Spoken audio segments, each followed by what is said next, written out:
Evening everyone, note करना चालू करो सब लोग। एक सेकंड रुको। Connect to Bluetooth system. Okay हाँ भाई, चलो पहले एक काम करता हूँ, मैं 2 मिनट लेकर समझा देता हूँ, सुन लो। हम लोग स्टेबिलिटी ऑफ कॉम्प्लेक्स पे बात कर रहे थे। 2 रूल मैंने लिखाए थे। जितना ज्यादा CFSE होती है उतनी ज्यादा स्टेबिलिटी होती है। ये पॉइंट 1 था जिसके अंदर 4 रूल थे। पॉइंट 2 ये था कि जो केलेटेड कॉम्प्लेक्स होते हैं जहां रिंग फॉर्मेशन होता है वो ज्यादा स्टेबल होते हैं, provided that donor atom must be same. ठीक। और तीसरा है कि अगर डोनर एटम सेम हो तो जिसमें ज्यादा रिंग होंगी वो वाला केलेटेड कॉम्प्लेक्स ज्यादा स्टेबल होगा। एग्जांपल है PTEN होल 2। तो EN एक बाइडेंटेड लिगेंड है, तो एक रिंग तो इधर से बनेगी और एक दूसरे वाले EN से बन जाएगी। ट्राईन होता था ट्राई इथिलीन टेट्रामीन। तो ये पता क्या है, ये NH2 है, फिर एक इथिलीन है, फिर NH है, फिर अगला इथिलीन है, फिर NH है, फिर अगला इथिलीन है, फिर NH2 है। क्योंकि ट्राई इथिलीन टेट्रामीन तभी बनता था NH2 CH2 CH2 NH CH2 CH2 NH CH2 CH2 और NH2। तो यहाँ 3 रिंग हो जाएंगी। तो ये ज्यादा स्टेबल होगा, ये कम स्टेबल था। ये 3 ही रूल होते हैं किसी भी कॉम्प्लेक्स की स्टेबिलिटी को चेक करने के लिए। अगला कॉन्सेप्ट है कलर ऑफ कॉम्प्लेक्स। जो भी कलर अराइज होता है वो DD ट्रांजिशन की वजह से होता है। अब DD ट्रांजिशन तुम्हें बिल्कुल पता नहीं होगा, इसलिए सबसे पहली चीज कि कंडीशन क्या होती है कि DD ट्रांजिशन हो जाए। तो सबसे पहली बात है कि कम से कम एक भी इलेक्ट्रॉन तो होना ही होना चाहिए। खाली ऑर्बिटल के साथ ट्रांजिशन किसका कराओगे, इलेक्ट्रॉन्स तो होनी चाहिए ना। तो DD ट्रांजिशन के लिए कम से कम एक इलेक्ट्रॉन चाहिए और कम से कम एक आधी भरी ऑर्बिटल चाहिए। पूरी खाली और अच्छी बात है, लेकिन at least 1 partially field D orbital is required. इसका कहने का मतलब यह है कि अगर मान लो ये होता है, एक भी इलेक्ट्रॉन नहीं होता तो D0 कॉन्फ़िगरेशन होगा। और अगर सारे 10 इलेक्ट्रॉन होंगे तो सारी ऑर्बिटल बढ़ जाएंगी, हर एक में 2-2 इलेक्ट्रॉन आ जाएंगे। तो मैं बोलूंगा कि D0 and D10 are colourless. ठीक। तो हमें कोई भी मान लो कॉम्प्लेक्स दिया हुआ है तो हम चेक कर लेंगे उस कॉम्प्लेक्स का कॉन्फ़िगरेशन क्या है। जैसे जिंक, कैडमियम और मरकरी, ये तीनों D10 कॉन्फ़िगरेशन रखते हैं, यानी सारा कुछ भरा हुआ होगा। D10 कॉन्फ़िगरेशन में DD ट्रांजिशन होता नहीं है, नहीं होता है तो कलरलेस होते हैं। या तो कलरलेस दिया होगा या कभी कभी व्हाइट लिख देते हैं उनके केस में, जैसे जिंक के सारे कॉम्प्लेक्स व्हाइट होते हैं। अब ये समझो DD ट्रांजिशन क्या होता है। तो आपको जब ऑक्टाहेड्रल कॉम्प्लेक्स पढ़ाया जा रहा था तो ये कहा था कि स्प्लिटिंग हो जाती है डी ऑर्बिटल की, ऊपर जाता है T2G और नीचे रह जाता है, ऊपर जाता है EG और नीचे रह जाता है T2G।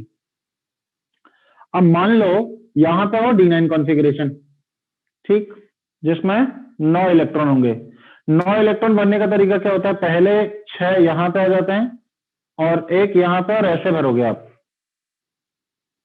होता क्या है, जो भी लाइट डालोगे इस मटेरियल पे, आप लोगों ने एटॉमिक स्ट्रक्चर में पढ़ा है कि इलेक्ट्रॉन एक्साइट होते हैं, तो यहां एनर्जी डिफरेंस है तो T2G वाले इलेक्ट्रॉन जाते हैं EG में।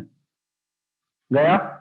अब अगर तुम इसको पूरा भर दोगे तो कहीं जगह खाली नहीं रह जाएगी ना, इलेक्ट्रॉन भेजोगे कैसे ऊपर। मान लो तुमने D10 कॉन्फ़िगरेशन ले लिया तो 2 यहां पे, 2 यहां पे, 2 यहां पे, 2 यहां पे, 2 यहां पे, इस इलेक्ट्रॉन को एक्साइट करके EG तो पूरा भरा हुआ है। तो we require at least 1 partially filled orbital, और खाली होगी तो और अच्छी बात है, हमें तो इलेक्ट्रॉन भेजना है ऊपर। और जब वो इलेक्ट्रॉन जो यहां से आपने यहां भेजा है, मैं उसको अलग कलर से मार्क कर देता हूं कि एक्साइटेड इलेक्ट्रॉन सपोज करो ब्लू कलर से यहां पे मैंने बना लिया, ऐसे आया, तो ये कुछ देर तो यहां रहता है एक्साइटेड स्टेट में, वो कुछ देर होती है 10⁻⁻8 सेकेंड। वो इलेक्ट्रॉन वापस जब आता है तो एक वेवलेंथ की लाइट रिलीज करता है जो हमें दिखाई देती है, जिसकी वजह से कलर दिखाई देता है। अगर वो लाइट रेड कलर की है तो हमें पूरा सोल्यूशन रेड का दिखाई देता है, अगर वो लाइट ब्लू कलर की है तो हमें सोल्यूशन ब्लू कलर का दिखाई देगा। तो जिस भी वेवलेंथ पर ये सोल्यूशन लाइट एमिट करेगा उसी कलर का ये कॉम्प्लेक्स दिखाई देने लग जाएगा। तो कलरफुल कब होंगे, जब एक में खाली और इलेक्ट्रॉन्स होने चाहिए, ठीक है, वो कलरफुल कंपाउंड होते हैं। तो D0 and D10 are colourless compound, लेकिन ये जनरली कही जाती है बात 90% केस में। ऐसा हो सकता है कि they can be coloured because of charge transfer.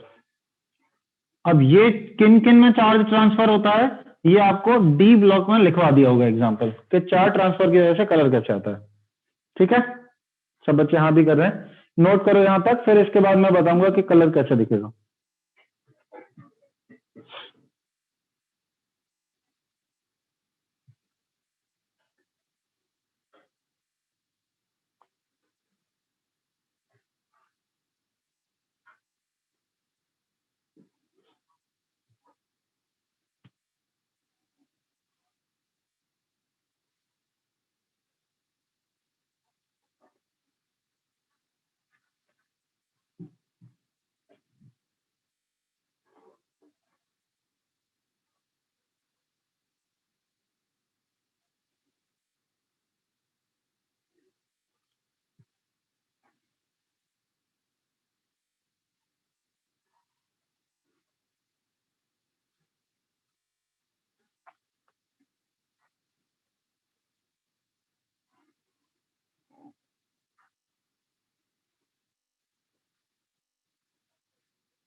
तो due to gap between d orbital electron transfer होते हैं, उसकी वजह से कंपाउंड में कलरफुल, इसलिए आपने देखा होगा जितने भी डी ब्लॉक कंपाउंड है वो काफी कलरफुल होते हैं, because they generally form complex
right a note point लिख लिया यहाँ तक सब बच्चों ने, एक नोट पॉइंट लिखी है,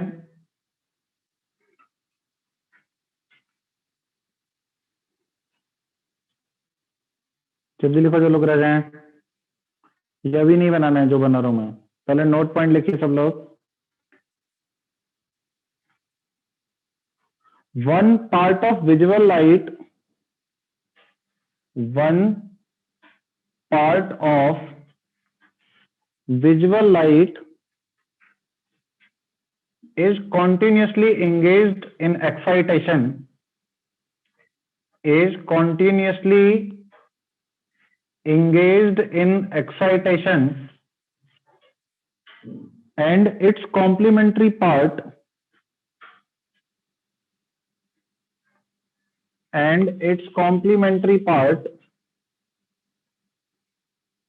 is reflected,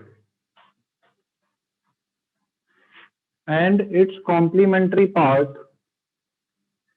is reflected।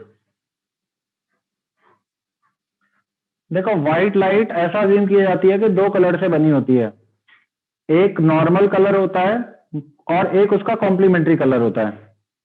अब कॉम्प्लीमेंट्री कलर और नॉर्मल कलर को जब भी मिलाएंगे ऑलवेज व्हाइट प्रोड्यूस हो जाता है। देखा होगा आपने बचपन में करते रहते थे, दो कलर को मिलाओ व्हाइट कलर बना लो, करते थे ऐसा कुछ? ऐसा नहीं करते थे, करना चाहिए था। तो कॉम्प्लीमेंट्री कलर उनको बोलते हैं जिनको दो को मिलाओ या तो व्हाइट आता है जनरली, या कुछ केसेस में ब्लैक बन जाता है, दे आर कॉम्प्लीमेंट्री कलर। होता यूं है कि जो एक लाइट का पार्ट है वो तो कॉन्टिन्यूस एक्साइटेशन में लगा रहता है और दूसरा पार्ट रिलीज होता है, तो जो एक्साइटेशन में लगता है ना उसका जस्ट कॉम्प्लीमेंट्री पार्ट रिलीज आपको दिखेगा। मतलब कहने का यह है कॉम्प्लीमेंट्री कलर व्हील। अगर किसी कॉम्प्लेक्स में ब्लू लाइट एब्जॉर्ब हो रही है तो इसके जस्ट उल्टे होते हैं कॉम्प्लीमेंट्री, यानी कि उस कॉम्प्लेक्स का कलर ऑरेंज दिखेगा। अगर किसी कॉम्प्लेक्स में ग्रीन लाइट एब्जॉर्ब हो रही है तो उस कॉम्प्लेक्स का कलर पर्पल दिखने वाला है। अगर किसी कॉम्प्लेक्स में रेड लाइट एब्जॉर्ब हो रही है तो उस कॉम्प्लेक्स का कलर ब्लू ग्रीन दिखने वाला है। तो जो पार्ट एब्जॉर्ब होता है उसका जस्ट कॉम्प्लीमेंट्री कलर दिखाई देता है, और यहां पर हर एक अपोजिट कलर आपस में कॉम्प्लीमेंट्री है। पहला वॉयलेट कलर है। अच्छा ये बताओ, जब मैं यहां से लेके यहां तक ऐसे मूव करूंगा तो वेवलेंथ और फ्रीक्वेंसी पे क्या फर्क पड़ेगा? वॉयलेट से रेड की तरफ जाता हूं तो वेवलेंथ बढ़ती है, रेड की वेवलेंथ मैक्सिमम होती है, बात पता होगी सबको, और वेवलेंथ बढ़ेगी तो फ्रीक्वेंसी डिक्रीज होगी, है ना? अब इस टाइप के क्वेश्चन कैसे दिखेंगे आपको, एक क्वेश्चन करा के दिखाता हूं मैं। अच्छा, यहां एक चीज का ध्यान रखना, क्वेश्चन में क्या लिखा हुआ है, एब्जॉर्ब करने वाले की बात कर रहा है लाइट की या एमिट करने वाली की बात कर रहा है। जैसे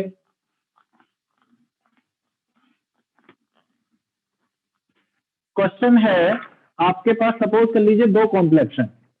पहला कॉम्प्लेक्स है CO En3 2 प्लस और दूसरा कॉम्प्लेक्स है CO H2O6 2 प्लस। मुझसे पूछा गया है कि बताइए इनमें से ब्लू और येलो कौन कौन होगा। ठीक, अब एक्सप्लेनेशन सुनो जरा, क्वेश्चन तो लिख दिया मैंने।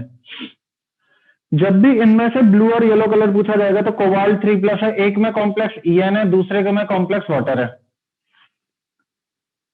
तो ये जो ब्लू और येलो होगा वो तो दिखाई देने वाला कलर होगा ना, जो हमें दिखाई दे रहा होगा।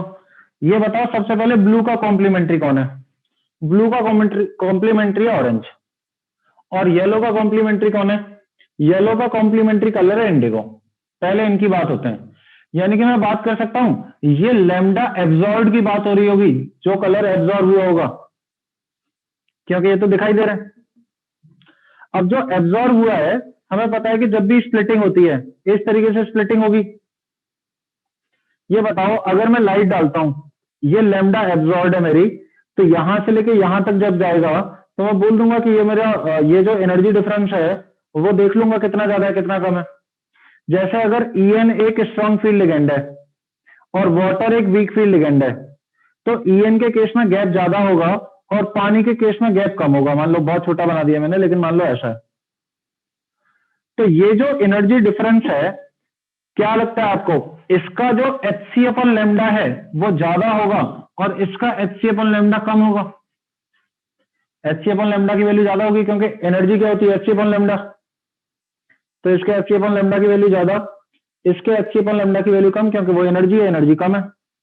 क्या मैं बोल सकता हूं इसके लेमडा की वैल्यू कम और इसके लेमडा की वैल्यू ज्यादा, क्योंकि इनवर्सली प्रोपोर्शनल है। यानी कि इसमें ग्रेटर वेवलेंथ एब्जॉर्ब हुई होगी। ऑरेंज और इंडिगो में किसकी वेवलेंथ ज्यादा है, तो वेवलेंथ इधर बढ़ती है, वेवलेंथ इधर बढ़ रही है, तो इंडिगो यहां आता है, ऑरेंज यहां आता है, तो ऑरेंज की वेवलेंथ ज्यादा है, यानी कि ऑरेंज यहां आया होगा। ऑरेंज यहां आया होगा तो इसमें वाटर में ऑरेंज एब्जॉर्ब हुआ होगा, यानी पानी वाले का कलर ब्लू हो जाएगा और ऊपर वाले का कलर येलो हो जाएगा। इसलिए इसको लिख के करना चाहिए, नहीं तो लोग हमेशा मिस्टेक कर रहे होते हैं कॉम्प्लीमेंट्री लेने में। ये कौन से कलर से दिखने वाले, आपको क्या लेना है, इनके कॉम्प्लीमेंट्री, इनके वेवलेंथ के रिलेशन निकाल लो और यहां पे चेक करो कि किसके केस में CFSE ज्यादा या कम है। जितना देखो CFSE ज्यादा होगा, यानी स्ट्रॉन्ग फील्ड वाला केस है, उतना ये एनर्जी गैप ज्यादा होगा, यानी HC अपन लैम्डा वैल्यू ज्यादा होगी, यानी लैम्डा कम लगा होगा इसमें। तो आप पहचान लोगे किसमें लैम्डा कम लगा है। बोलो समझ में आ रहा है कैसे चेक करना है आपको, नोट करिए इसको।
Yes, this is known as complementary colour wheel, और इसमें पता होना चाहिए कि क्या व्हील क्या है, व्हील याद करना पड़ेगा अगर आपको कलर चॉइस लेनी है तो।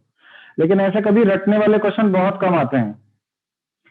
2 क्वेश्चन आपके सीआरक्यू में है, उनको देखेंगे, कॉन्सेप्ट पता होना चाहिए बस।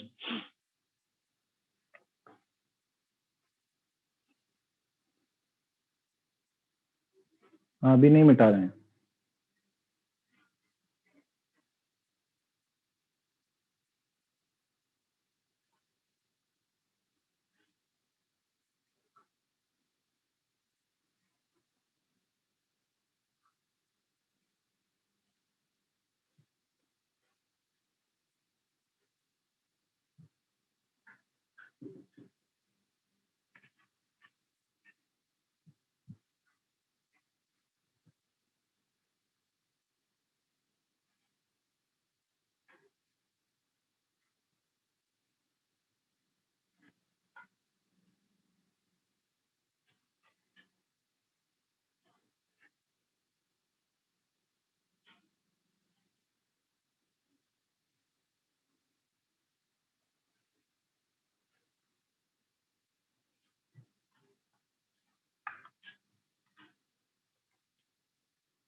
Note point once for note point क्या बोला था मैंने? कुछ बोला है क्या? बताओ फिर।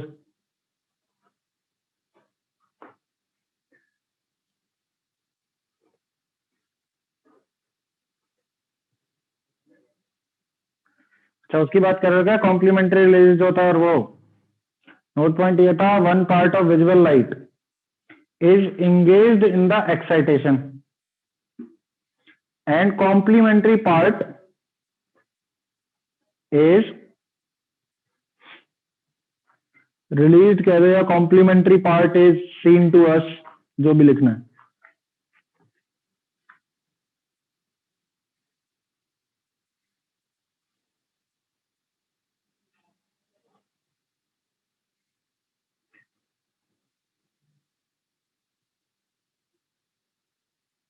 Complementary part is reflected।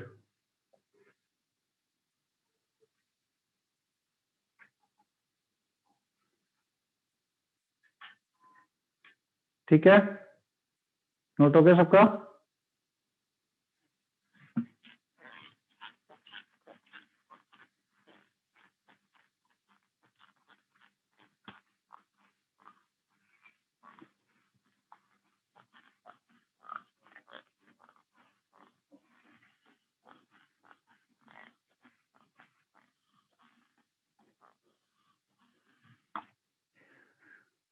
देखो सीआरक्यू का क्वेश्चन देखो जरा, क्वेश्चन नंबर 15 है एक, what is meant by stability of coordination compound, ये मैं बता चुका हूं।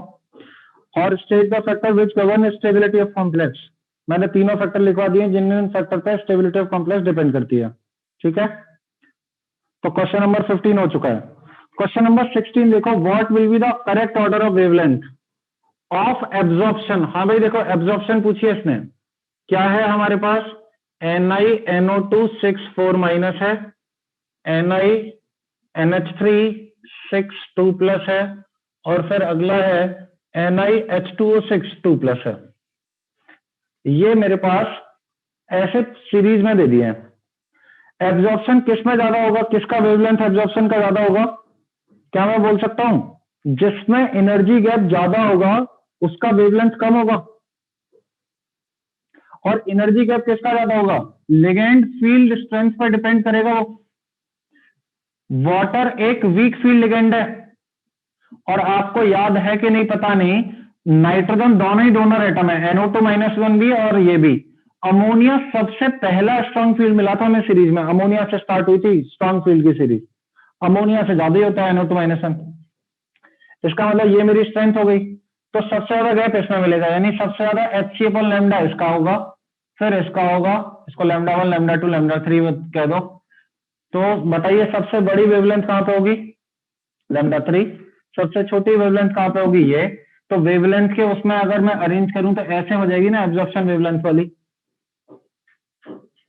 ठीक है, समझ में आया होगा सब लोगों को एब्जॉर्प्शन वेवलेंथ में कैसे अरेंज करना है।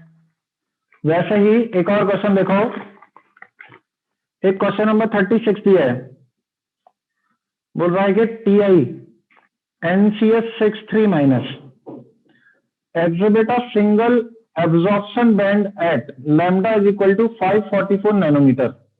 एक ही है, what will be the crystal field splitting energy, ये मुझे निकालनी है, किलोजूल पर मोल में निकालनी है, ऑफ द कॉम्प्लेक्स जिसमें मुझे वो सोडियम नहीं है, वो Na एवोगाड्रो नंबर की वैल्यू है 6.02 इंटू 1023। कैसे निकालेंगे भाई, अगर मुझे गैप दिया हुआ है लैम्डा के टर्म्स में, तो क्रिस्टल फील्ड स्टेबलाइजिंग एनर्जी क्या होगी, HA पर लैम्डा, क्योंकि इन दोनों के बीच का गैप होता है ना।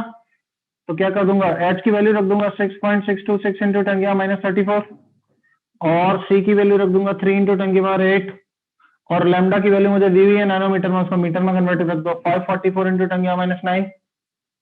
ये जो यहां से एनर्जी आएगी वो आएगी जूल पर एटम, क्योंकि एक एटम में जूल में एनर्जी होती है। इसको किलो जूल में कन्वर्ट करना पड़ेगा, किलो जूल में कन्वर्ट करोगे 10⁻³ का मल्टीप्लाई कर दूंगा, और एक मोल के लिए निकालने के लिए, एक मोल में Na मॉलिक्यूल होते हैं तो Na का मल्टीप्लाई करना पड़ेगा, 6.022 इंटू 10⁻23 का मल्टीप्लाई कर दो, तो ये कन्वर्ट हो जाएगा किलो जूल पर मोल में डेटा। समझ में आ रहा है कैसे कर रहे हैं। जूल में निकाल लिया, ये तो एटॉमिक स्ट्रक्चर का कुछ है ना, HA पर लैम्डा जूल की वैल्यू, किलो जूल में करने के लिए 10⁻3, एक एटम की थी, एक मोल में Na एटम होते हैं तो Na का मल्टीप्लाई कर दो तो आपको एक मोल की मिल जाएगी, तो किलो जूल पर मोल में डेटा आ जाएगा। नोट कर लो दोनों का सोल्यूशन। अब ये HC 1240 है, ये कितना है ये मत वो बताओ, इसको सॉल्व कर लो आंसर आ जाएगा। बताओ answer.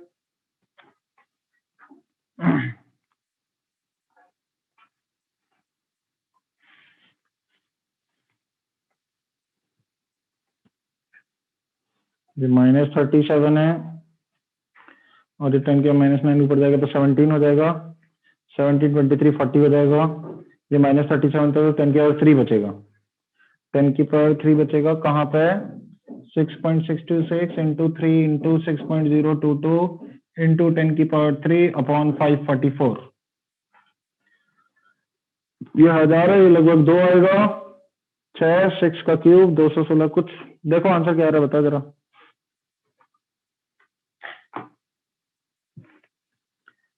6.626 multiplied by 3 multiplied by 6.022 multiplied by 10⁻³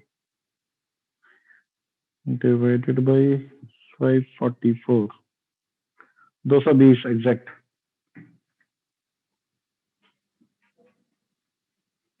22 kilo joule per mole will be the answer, 220।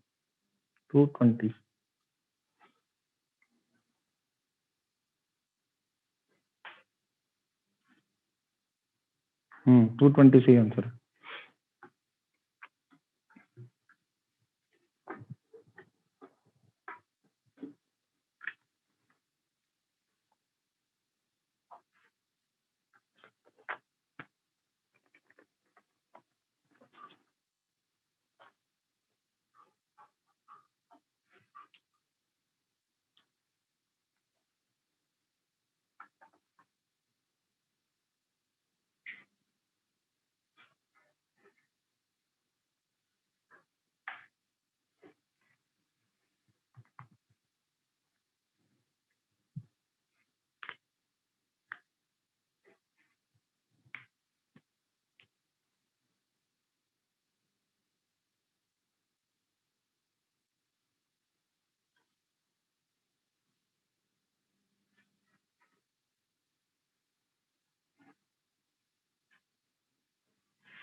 हो गया क्या?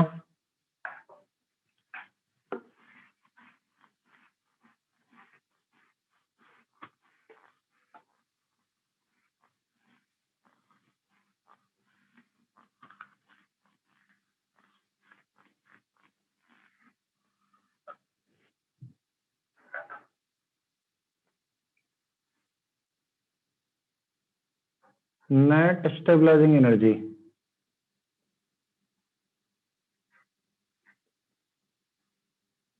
Also known as NSE।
लोगों ने बहुत एक बहुत छोटा सा टॉपिक है, 2019 में 4 क्वेश्चन आ गए थे जेईई मेंस में, मतलब अलग अलग पेपर में। एक पेपर में एक क्वेश्चन था, हर एक कॉम्प्लेक्स में बोल रखा था calculate the net stabilising energy. Net stabilising energy की कितनी एनर्जी रिलीज हुई, फाइनली कितने एनर्जी से स्टेबलाइज हुआ, ये देखना है। तो मैं बताता हूँ कॉन्सेप्ट के मतलब है क्या है फील्ड वाइज। लेकिन हम अगर मैं सबसे पहले क्रिस्टल फील्ड स्टेबलाइजिंग एनर्जी निकालना चाहूँ, इसके बीच में जो डेल्टा होती है, तो हमें पता था कि डेल्टा बराबर होता है x mod x plus mod y, करा था इसका रिलेशन हमने। साथ में एक आता कि भाई इन तीनों की एनर्जी बराबर होती है, तो इसको 3x लिख लो और इसको मॉड 2y लिख लो, दोनों का बराबर होना चाहिए एनर्जी वाइज। तो इस वाले रिलेशन से मैं x बराबर 2y/3 लिख सकता हूं, ठीक है, या फिर y बराबर 3x/2 लिख सकता हूं। इस 2 को इधर भेज दो। एक काम करो, x को x रहने दो, y की वैल्यू पुट करो x के टर्म्स में 3x/2, तो ये कितना आ जाएगा, डेल्टा बराबर 5x/2 आ जाएगा। आएगा, बोर्ड पे देखो जरा। तो x बराबर क्या आ जाएगा, 2/5 into delta which is nothing but 0.4 delta. इसी को हम मतलब 0.1 डेल्टा को रिप्रेजेंट करते हैं dq से। तो 0.1 डेल्टा की जगह dq लिख दो, तो आंसर आ जाएगा 4dq x का टर्म में। वैसे ही y के लिए निकालो कि y बराबर क्या होगा, इसकी जगह रख दो 2y/3 प्लस y रखो यहाँ पे, ये आ जाएगा यहाँ पे कितना आएगा 5y/3। तो y की वैल्यू कितनी आ जाएगी डेल्टा के टर्म्स में, 3 डेल्टा अपन 5, y is equal to 0.6 delta which is equal to 6 dq, क्योंकि 0.1 डेल्टा को dq लिखता हूं मैं। तो ये 6 dq आ गया y की वैल्यू, और ये 0.1, ये कितना आ गया 4 dq आ गया। x और y की वैल्यू निकाल ली मैंने। अब मैं क्या करूंगा, इस तक है, अब मुझे ये करना है,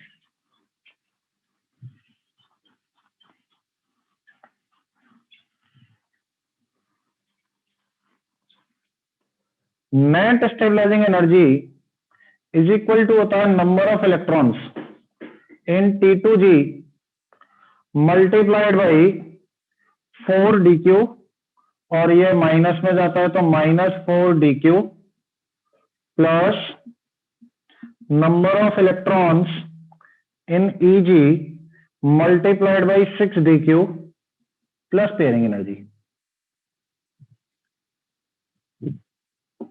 ये देखो जरा, फिर मैं बताता हूं ये क्या है, नोट करो इसको।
वैसे कुछ लोग समझ पा रहे होंगे कि लिख क्या रहा है कुल मिला के। करूं मैं इसको explain?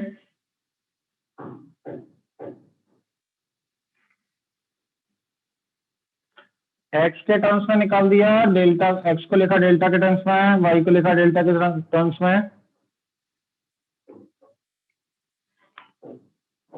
Is it done? Now सुनो जरा, इसको फील करते हैं, है क्या ये जो नीचे इस ये होती थी सबकी मीन एनर्जी, है ना? इस मीन एनर्जी से नीचे नेगेटिव में एनर्जी है, यानी कि मान लो इलेक्ट्रॉन यहां भरना शुरू करोगे, इसका मतलब इलेक्ट्रॉन की नेगेटिव एनर्जी होगी, यानी कि एनर्जी वो रिलीज हो रही होगी।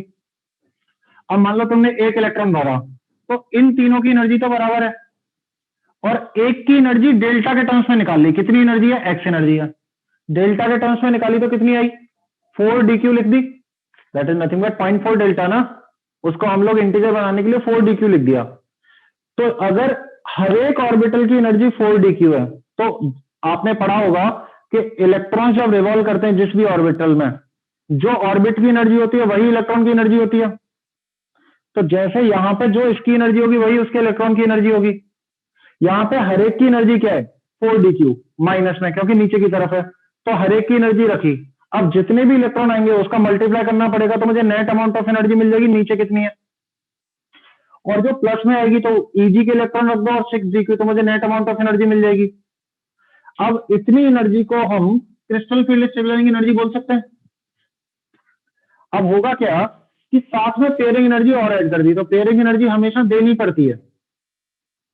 तो मान लो तुम्हारी क्रिस्टल फील्ड स्टेबलाइजिंग एनर्जी जो बाहर निकल के आई वो -20 थी, और तुमने 16 एनर्जी देके इलेक्ट्रॉन पेयर कराए, तो मैं बोलूंगा ना नेट मॉलिक्यूल कितनी एनर्जी से स्टेबलाइज हुआ? -4 एनर्जी से। तो मुझे पेयरिंग एनर्जी जोड़नी पड़ेगी उसमें, तभी बता सकता हूं कि नेट कितनी एनर्जी से स्टेबलाइज हुआ। आई होप आप लोगों को बातें समझ में आ रही होंगी क्या बोला जा रहा है। जैसे फॉर एग्जांपल मैं कॉम्प्लेक्स ले लेता हूं, यहां पे FeH2O6 2+। इस कॉम्प्लेक्स में मुझसे पूछा जाएगा calculate the pairing energy in terms of DQ। तो मैं बोलूंगा कि 4s0 3d6 कॉन्फ़िगरेशन है, D6 कॉन्फ़िगरेशन को भर लो यहां पे, 1 2 3 4 5 6, ये मेरा T2G होता है, आगे वाला मेरा EG होता है। क्या यहां पर कोई भी इलेक्ट्रॉन पेयर होगा? नहीं। इसका मतलब कॉम्प्लेक्स में कितनी एनर्जी देनी पड़ेगी पेयरिंग कराने के लिए? कुछ भी नहीं, पेयरिंग हो ही नहीं रही है, इसलिए लिख दूंगा पेयरिंग एनर्जी की जगह 0। ठीक। अब यहां पे T2G में 4 इलेक्ट्रॉन है, तो 4 मल्टीप्लाइड बाई -4dq, DQ के टर्म्स में आंसर आता है ऑलवेज, प्लस 2 इलेक्ट्रॉन यहां पर है, multiplied by 6dq plus 0, energy आ जाएगी -16dq plus 12dq, that is equal to -4dq। इसका मतलब यह है कि -4dq एनर्जी बाहर निकली होगी जिससे कॉम्प्लेक्स स्टेबलाइज हुआ होगा। आ रही है बात समझ में सब लोगों को? इज दिस क्लियर ना? कभी भी पेयरिंग एनर्जी दी नहीं जाती है, तो पेयरिंग एनर्जी जैसे मान लो तुमने एक इलेक्ट्रॉन पेयर कराया तो P लिखा रहेगा, 2 इलेक्ट्रॉन पेयर कराया तो 2P लिखा रहता है, 3 इलेक्ट्रॉन पेयर लिखा है तो 3P लिखा रहता है, तो वो in terms of electron pairing में दी जाएगी। इसको नोट कर लो नीचे वाली चीज को। इस कॉम्प्लेक्स के लिए नेट स्टेबलाइजिंग एनर्जी कैसे कैलकुलेट की है? Net stabilising energy is equal to -4dq। Answer हमेशा आपको DQ के टर्म्स में छोड़ना होता है, ऑप्शन ऐसे दिए देंगे।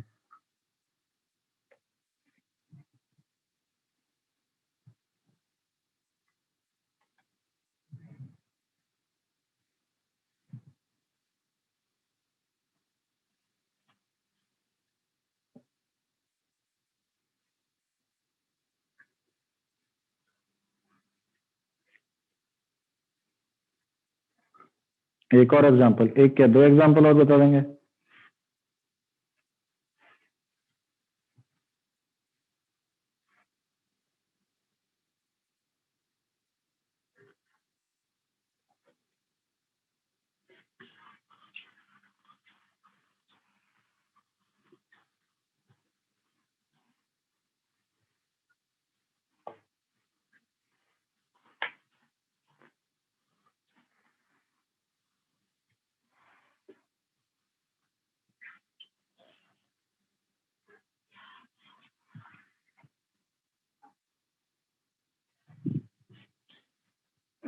बताएं दो एग्जांपल और देखो, नहीं मिटा रहा हूं उसको नीचे वाले को। जैसे मान लो D5 कॉन्फ़िगरेशन ले लो वीक फील्ड लिगेंड के केस में, यानी किसी का भी D5 कॉन्फ़िगरेशन आया और वीक फील्ड लिगेंड है ना। वापस बता रहा हूं अगला एग्जांपल। तो D5 के केस में पेयरिंग तो होगी नहीं, वो तो जीरो हो गई, 3 इलेक्ट्रॉन यहाँ होंगे, 2 इलेक्ट्रॉन यहाँ होंगे, तो T2G वाले इलेक्ट्रॉन कितने हो गए 3, EG वाले इलेक्ट्रॉन कितने हो गए 2। तो मैं क्या पुट करने वाला हूँ यहाँ पे 3 माइनस 4DQ, और आगे क्या पुट करने वाला हूँ 2 और कितना है 6DQ, और पेयरिंग एनर्जी है 0। तो NSE कितना आ जाएगा -12DQ प्लस 12DQ, वो दोनों कैंसिल हो जाएंगे, तो इसका नेट स्टेलरिंग एनर्जी 0। बिना लॉस और प्रॉफिट के बना है मॉलिक्यूल, स्टेबल होते हैं। और बताता हूं, मान लो D6 कॉन्फ़िगरेशन में स्ट्रॉन्ग फील्ड लिगेंड ले लो। D6 कॉन्फ़िगरेशन नॉर्मल कैसा दिखता है आपको, 5 डब्बे होते हैं, 1 2 3 4 5 और 6। स्ट्रॉन्ग फील्ड लिगेंड है तो दोनों को पेयर कराओगे, यानी कि पेयरिंग एनर्जी कितने लिखने वाले हो 2p, लिख दी। अब इसके बाद जब यहां पे कॉन्फ़िगरेशन देखोगे तो आपके पास कैसा बचेगा, ऐसा सिनेरियो बचेगा, यानी T2G में कितने इलेक्ट्रॉन 6, EG में कितने इलेक्ट्रॉन 0। अगर इसे NSE निकालोगे इस वाले फंडे से, तो 6 यहां पे करोगे -4DQ, अगला वाला फैक्टर ये है और ये 2p है, आंसर आएगा -24DQ प्लस 2p। या तो ऑप्शन ऐसे दे रखा होगा, या सारे ऑप्शन में से p गायब ही रहता है, क्योंकि पेयरिंग एनर्जी इसके रेस्पेक्ट में जनरली नेग्लिजिबल होती है। इसीलिए या तो 2p के फॉर्म्स में आंसर होंगे, या इसको नेग्लेक्ट कर लेते हैं, आंसर सिर्फ DQ के फॉर्म में दे देते हैं -24DQ। तो या तो हर एक में p लिख रहा होगा, या किसी में p नहीं आएगा, तो p को इग्नोर भी कर सकते हैं। अब आ गया समझ में सबको NSE कैसे कैलकुलेट करना है, नोट करिए।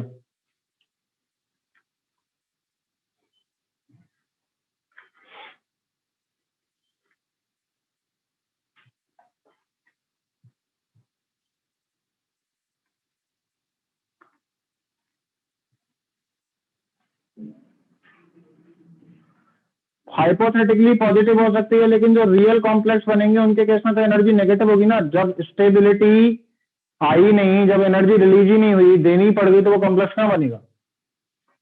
DQ मींस कौन है, DQ मींस पूछ रहा है इतनी देर बाद।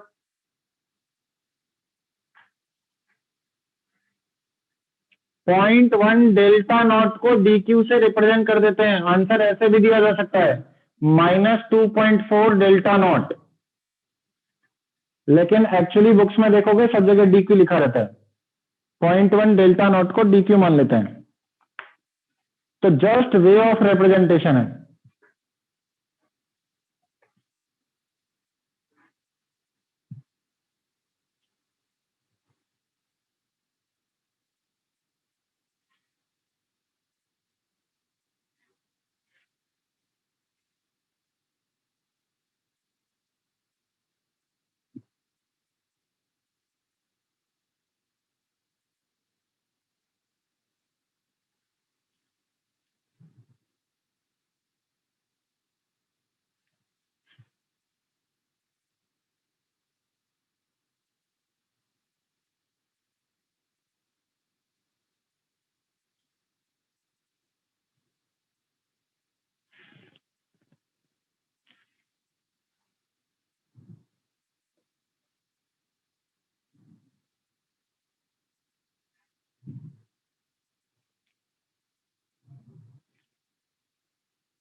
डन।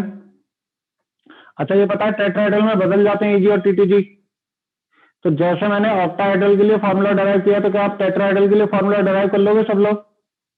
y और x मान के, डेल्टा t मान के रख लेना, 0.1 dq निकाल लेना, नंबर ऑफ इलेक्ट्रॉन का मल्टीप्लाई कर लेना। तो बस टेट्राहेड्रल कॉम्प्लेक्स में बदलना है, 3 ऊपर पहुंचाते हैं, 2 नीचे रहते हैं, ये ध्यान रखना।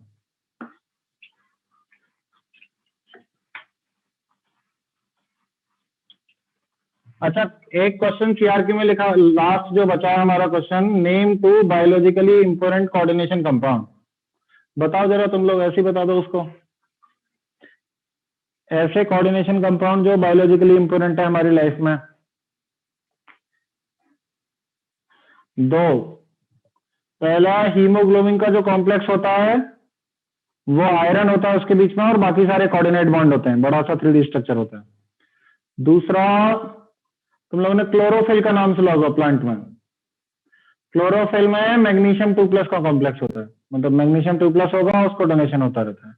एक और मैं बता देता हूं, आजकल ये एनसीईआरटी में लिखा हुआ है, कैंसर ट्रीटमेंट में काम आता है, दैट इज सिस्प्लेटिन। सिस्प्लेटिन होता है यहाँ पे complex of PT NH3 whole twice Cl2। तो Pt2+ का कॉम्प्लेक्स है, सिस मतलब दोनों क्लोरीन से इनसाइड, अमोनिया से इनसाइड। जेई मेंस 2019 या 20 का ही क्वेश्चन है कि बताओ सिस्प्लेटिन का मतलब कैंसर ट्रीटमेंट के लिए कौन सा कंपाउंड यूज होता है। ऐसे 4 ऑप्शन थे, आंसर था सिस्प्लेटिन। तो these are some biologically important compound. Theoretical concept है, छाप लो बस।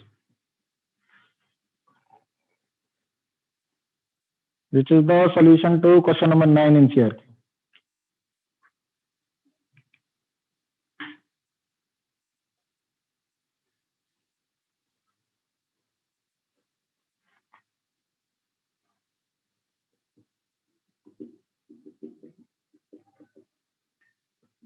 Limitation of CFT.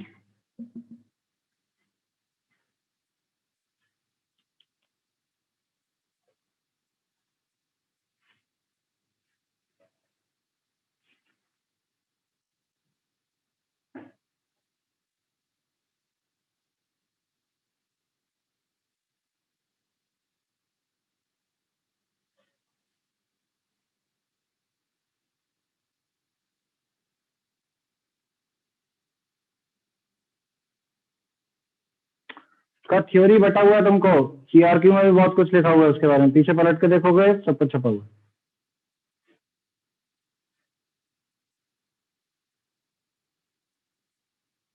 Is it done?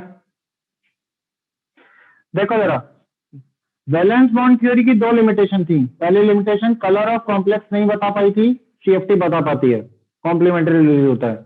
दूसरी लिमिटेशन थी, स्ट्रॉन्ग फील्ड और वीक फील्ड के बारे में प्रॉपर डिस्टिंग्विश नहीं हो पाया था, लेकिन सीएफटी बता पाती है क्योंकि उसने उसी तरीके से सबको अरेंज कर दिया था और एक स्पेक्ट्रोकेमिकल सीरीज हमें दे दी थी, है ना।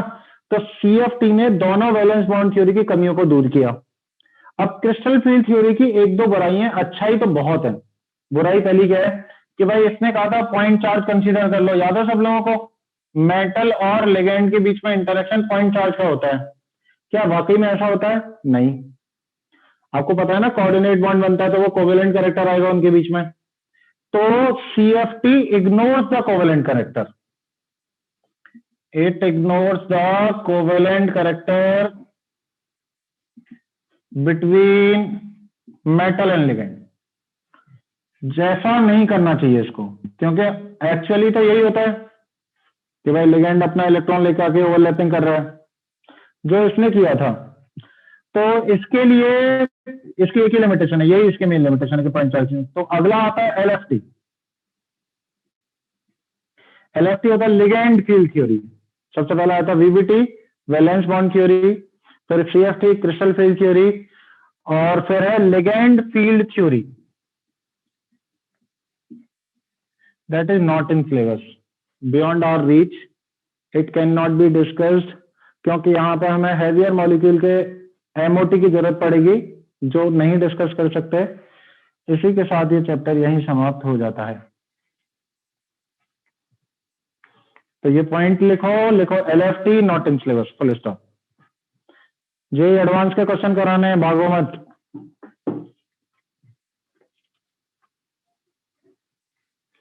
करो या नहीं करो?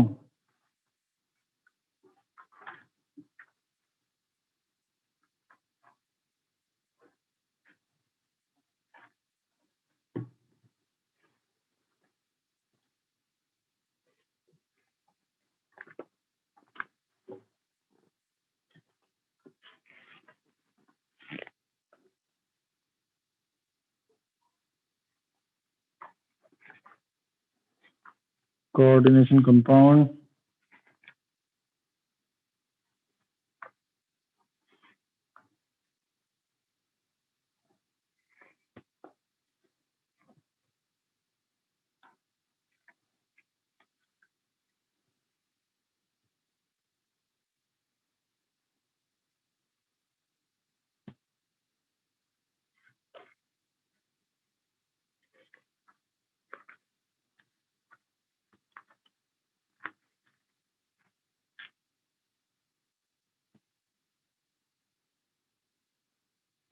जे एडवांस 2019 से चालू करते हैं उल्टा। अभी जो रिसेंटली पूछे गए हैं, देखते हैं क्या सीखा तुमने करंट स्टोर।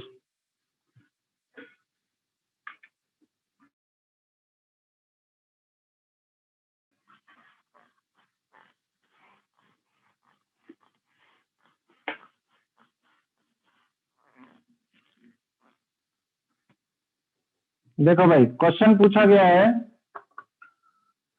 क्वेश्चन नंबर 15 है, total number of cis N M N है ये, N manganese chlorine bond angle, that is MnN and MnCl are cis position. ऐसा दिया हुआ है कि MnN bond and MnCl bond both should be in cis position present in the molecule। वो CSI नहीं है, वो cis लिख दिया, वो उल्टा लिख दिया उसने। cis MnEn2Cl2, और जहां पे En बता रखा है कि भाई En है NH2 CH2 CH2 NH2। Integer type question पूछा था, चलो कराता हूं। कोऑर्डिनेशन नंबर कितना है? 6। ऑक्टाहेड्रल कॉम्प्लेक्स होगा, ऑक्टाहेड्रल कॉम्प्लेक्स होगा तो एक काम करो, ऐसे बना लो। अब देखो, क्लोरीन क्लोरीन यहां रख दोगे वो ट्रांस हो जाएगा, वो तो केस कंसिडर करना नहीं है, आपको शेष रखना है। तो आप एक काम करो, क्लोरीन क्लोरीन 90 डिग्री पर रख दो।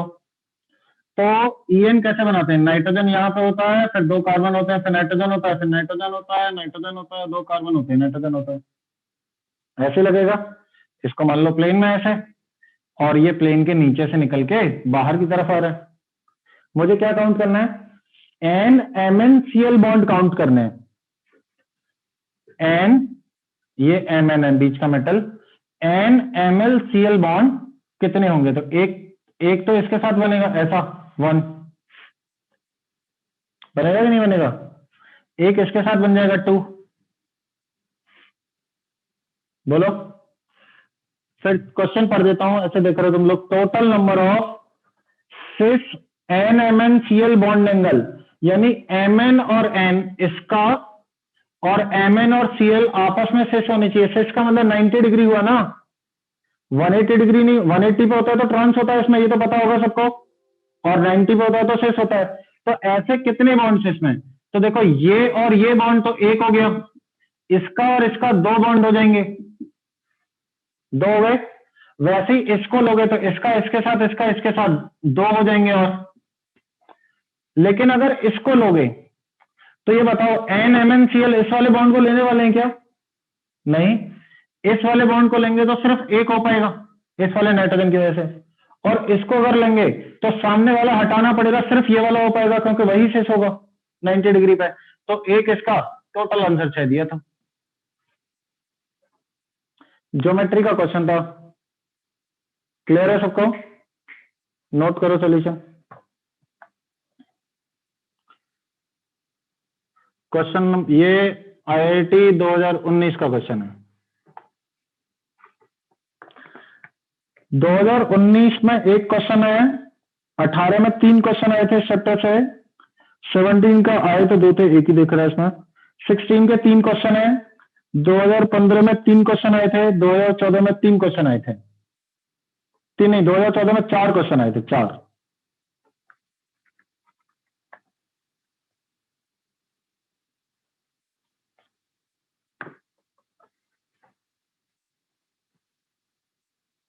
ट्वेंटी में बैठ के गिन लो खुद से। चलो एक अपनी तरफ से मैं छोटा सा क्वेश्चन और लेता हूं। FeCO5 का हाइब्रिडाइजेशन बताइए। चलो हाइब्रिडाइजेशन ज्योमेट्री वगैरह करके दिखाओ।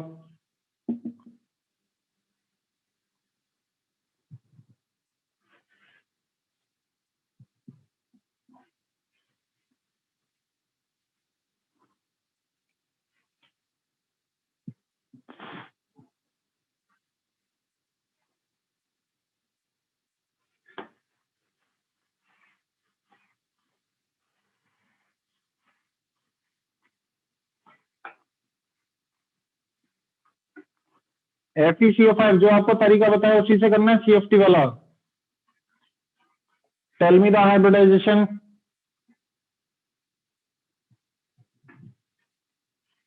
5 है तो देखो क्या नहीं आएगा, ना तो sp3 आएगा, ना sp3 dsp2 आएगा, नहीं d2sp3 आने वाला है, ना sp3d2 आने वाला है। 5 के केस में क्या होता है हाइब्रिडाइजेशन?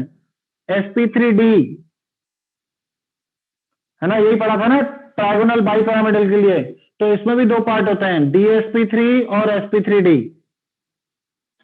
FeCO5 Fe का कॉन्फ़िगरेशन 0, आंसर क्या लिखेंगे? Configuration 4s2 3d6। D6 configuration यहां लिख लूंगा, देखो तरीका समझा चुका हूं, अब करना आना चाहिए। D6 कॉन्फ़िगरेशन लिख लोगे ऐसे, S का कॉन्फ़िगरेशन लिख लोगे यहां पर, आगे आपका P खाली है, आगे D खाली है। CO स्ट्रॉन्ग फील्ड लिगेंड है, यानी कि इसके इलेक्ट्रॉन को पेयर करा देगा, ऐसे करके पेयरिंग करा दी। अब मुझे ये बताओ, कुछ भी हाइब्रिडाइजेशन लाने के लिए मुझे S तो खाली चाहिए। क्या इन दोनों को आगे फेंक सकता हूं? क्या 2 इलेक्ट्रॉन को आगे पहुंचा सकता है क्या? नहीं। तो क्या करते हैं? डाउनग्रेड करा देते हैं। सिखाया था आपको, डाउनग्रेड करा देंगे तो इस वाली ऑर्बिटल में करेंगे। अब एक डी खाली है जिसका मैं यूज करा सकता हूं, तो हाइब्रिडाइजेशन हो जाएगा dsp3, which is nothing but pentagonal bipyramidal, sorry trigonal bipyramidal, trigonal bipyramidal, यानी कैसा होगा? Fe 3 COS है और 2 COS है। लिख लो इसको, ट्राइगोनल बाइपिरामिडल।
ये बताना है, एक लेगेंड दे रखा है इन्होंने बना के कुछ भी,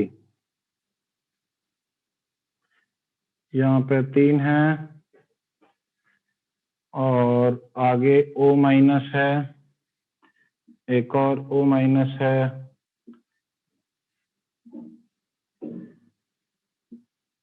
ऐसा है, N है और इसका कनेक्शन NET2 से है। ऑप्शंस हैं, बताइए लेगेंड बाइडेंटेट है या ट्राइडेंट या हेक्साडेंटेट है, हेक्साडेंटेट या टेट्राडेंटेट। सिंगल ऑप्शन टाइप था, बताओ किसकी तरह बिहेव करेगा ये, या फिर ट्राइडेंटेट। देखो स्ट्रक्चर, बताओ कितने डोनेशन हो सकते हैं।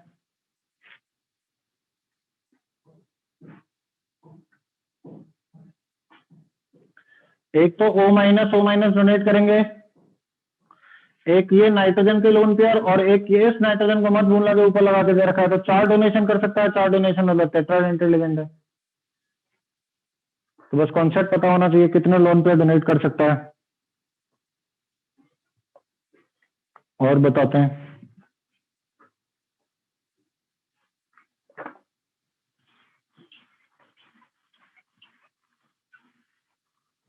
ये मेंस 2019 का था।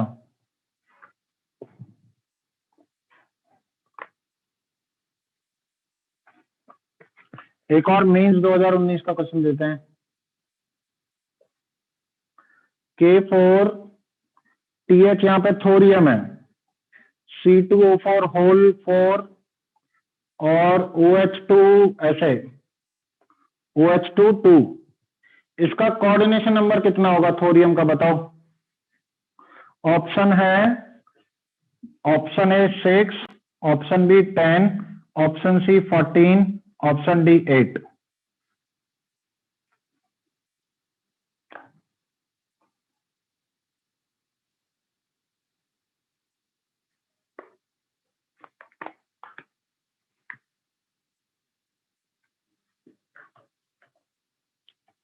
करो भाई, एक और क्वेश्चन मेंस 2019 का।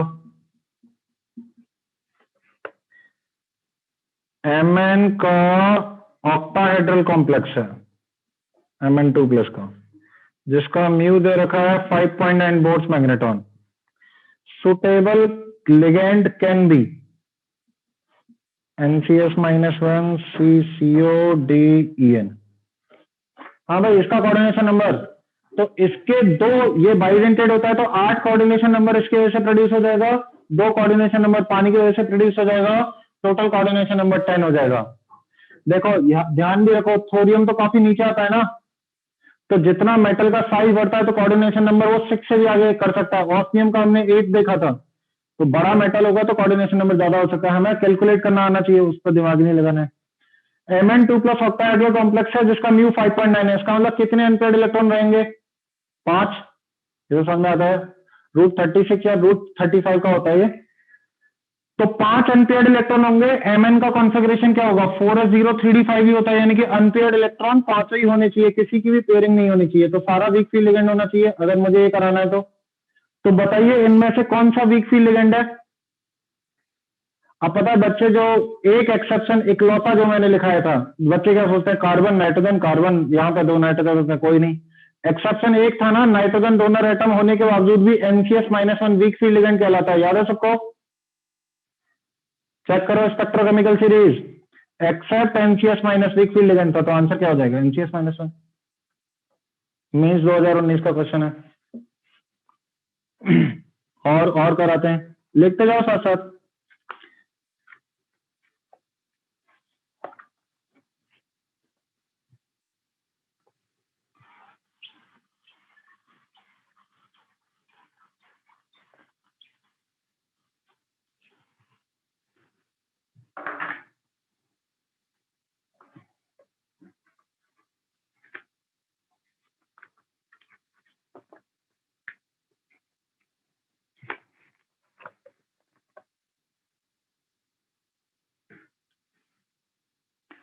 K3COCN6 में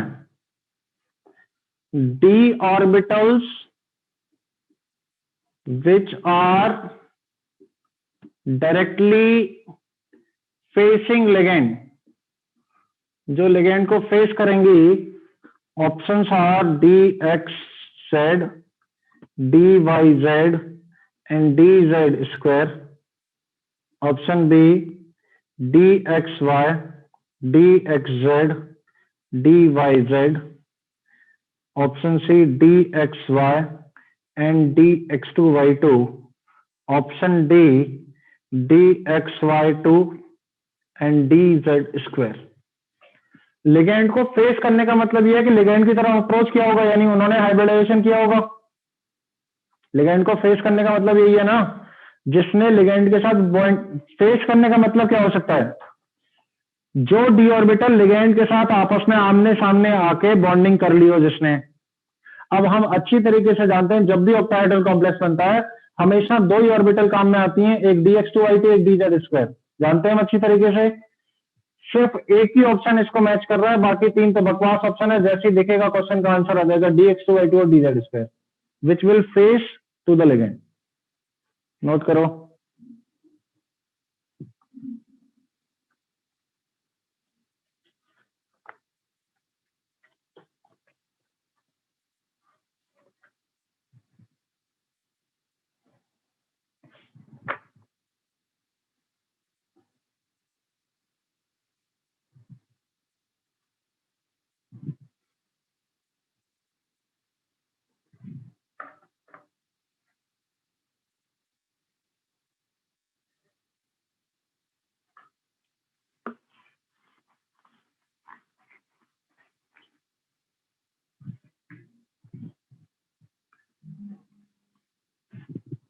क्वेश्चन है the degenerated orbitals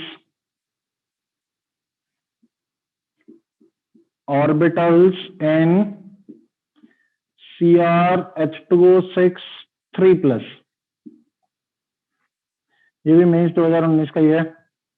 dyz and dz square, dz square and dxz, dxy and dyz, dx2y2 and dxy। बताइए इसका आंसर, कौन सी ऑर्बिटल आपस में डीजेनरेटेड होंगी? हाँ भाई, कॉम्प्लेक्स बनता है तो स्प्लिटिंग हुई होगी। स्प्लिटिंग में T2G साथ में आता है, Eg साथ में आता है, उन तीनों की और दो की एनर्जी बराबर होती है। मैं बोल सकता हूं Eg और T2G कभी भी डीजेनरेटेड नहीं हो सकती, क्योंकि दोनों में एनर्जी डिफरेंस है। ये Eg T2G साथ में है, Eg T2G साथ में है, ये T2G T2G है, यानी कि इनकी एनर्जी बराबर होगी।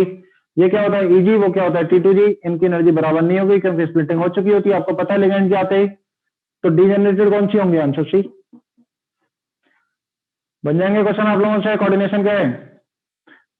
तो क्वेश्चन एक बार पूरा पैकेज और वीके लगा लेंगे। डीजेनरेटेड सेम एनर्जी बताया था मैंने। चलो फिर ये नोट कर लो, इसी क्लास को यहीं खत्म करते हैं।